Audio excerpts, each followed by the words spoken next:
Welcome, everyone, from the edge of America. I'm Rick Amato. We are following this One American News developing story. Could Dr. Ben Carson be that new upstart presidential candidate that so many grassroots American voters are looking for? A new poll, whose results were released just yesterday, shows that Carson surprisingly came in first place, tied with Jeb Bush, outpacing all other GOP candidates. He was in sixth place in that very same poll only 1 month ago. Joining me this time to weigh in on this story is political consultant Gianno Caldwell. Gianno joins us from Washington. Gianno, welcome to the show. Are you surprised at this result? Thank you, Rick. You know what? I'm not surprised at all. I know that there are some people that are surprised, but Dr. Ben Carson, to me, embodies the American dream. He was raised in Detroit to a mother on welfare. He then went to go to Yale University, and he is internationally known for being the first surgeon to disconnect conjoined twins. And not only that, since he's been in the political field, because I know he really became sensationalized when he said some things about the Obamacare at the National Prayer Breakfast a couple years ago, a few feet from the president himself. So that took him into stardom in the political world. He's resonating with people, I believe, because he's not a politician. He doesn't say what people want to hear. He says what he believes is true. He sticks with his values. So I'm not surprised at all by this. And I think we're going to see more polls like this coming out because he's raising money all across the country. So candidates in the GOP field should take him very seriously. Gianno, there is no question Dr. Ben Carson is the American dream, as is Barack Obama, by the way. Now, what is interesting about this poll is despite the fact he's tied with Jeb Bush in first place, an astounding number, 49% of those polled have never heard of him.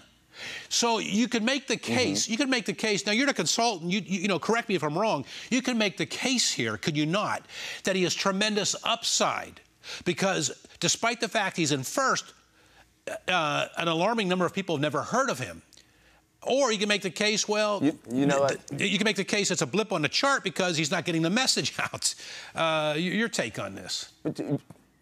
Yeah, you know, it's interesting. I'm, in addition to being a political strategist, I'm a federal lobbyist too. So I work with campaigns and a lot of different things like that involving government and politics. I think that's an interesting number. To me, I think it's a good thing because the number of folks that haven't heard about him, the ones that have, think that he's a great candidate and somebody they would like to see run for president and be successful in that office. So I think it's a great thing. Unlike some other candidates that are much more well-known politically in the field, they're not doing as well. So when you get a guy who's kind of new to the political world, tied in first place with the establishment candidate, you have to say, man, there's something going on here. I need to give this guy a closer look. And I think that's what Americans are doing all over. This was a Fox News poll.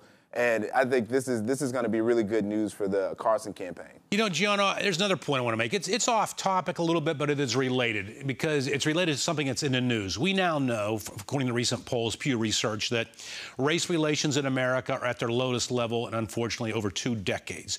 We know that many on the left, not all, but too many on the left, say that if you did not vote for Barack Obama, you are a racist. Those people lose that false narrative when you see someone on the right like a Dr. Ben Carson leading in the polls. Do they not lose that narrative? And what does it say about the race relations in America? You know what, Rick, I got to say that there are people saying that on the left. To me, that's absolutely offensive. As an African-American who also didn't vote for President Obama, that doesn't make me a racist because I didn't vote for him. But I think Dr. Carson being in this field does provide some diversity for the party, some new ideas, some fresh blood. And as I said, he's not a politician. He's an American that people admire and they've admired for years. And he has an experienced staff of campaign staff. I think what he's saying is resonating, and I'm very, very excited to see him in this field because I think he's going to shake it up. And you just defined a colorblind society, Gianno. All right, elsewhere, on the House, the Congress voted to remove amnesty from the National Defense Authorization Act. And what it means specifically is that DACA, they've removed from that bill DACA recipients being able to enlist in the military as a pathway towards citizenship. Now, I happen to disagree with that, Giano. I think it is a wrong thing to do. And here's why. Those people who are not currently naturalized citizens throughout our history are able, if you own a green card, if you can demonstrate primary residence in the U.S., you can enter the military and become a naturalized citizen. If someone was brought here as a child and grew up here, and they want to put their they want to put their life and their personal safety on the line to defend America, I think that's a noble cause. I'm not worried about someone that snuck through the country a generation ago, representing Muslim, radical Islam, growing a child. I think that's nonsense. What's your take on this?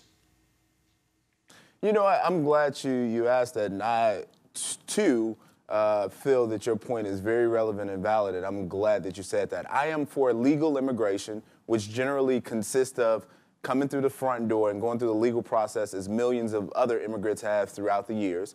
But I also think that if there's an exception to be made to that rule, then it should be for folks who want to enter armed service and give the greatest honor and sacrifice of their lives to serve the greatest country on God green earth.